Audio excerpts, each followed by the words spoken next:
Friends, இன்றைக்கி நம்ம உருளைக்கிழங்கு பொரியல் எப்படி செய்யலான்றதை பார்க்கலாம். அதுக்கு நான் 5 உருளைக்கிழங்கை தண்ணி ஊற்றி 1/2 ஸ்பூன் உப்பு சேர்த்து குக்கரில் ஒரு 3 விசில் போல் எடுத்துக்கிறேன்.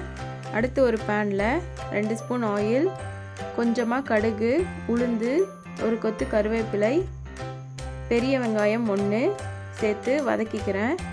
வெங்காயம் நல்லா வதங்கினதும் ஒரு துண்டு இஞ்சி, அரை தக்காளி சேர்த்து வதக்கிக்கிறேன். 2 நிமிஷம் கழித்து 1/2 ஸ்பூன் உப்பு, 1/2 ஸ்பூன் மஞ்சத்தூள் சேர்த்து அதையும் நல்லா வதக்கிக்கோங்க.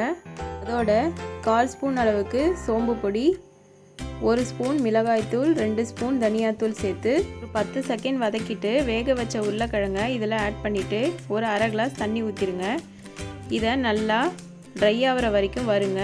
பாருங்கள், இந்த அளவுக்கு ட்ரை ஆனதும் 1 ஸ்பூன் எண்ணெய் ஊற்றி மிக்ஸ் பண்ணுங்கள்.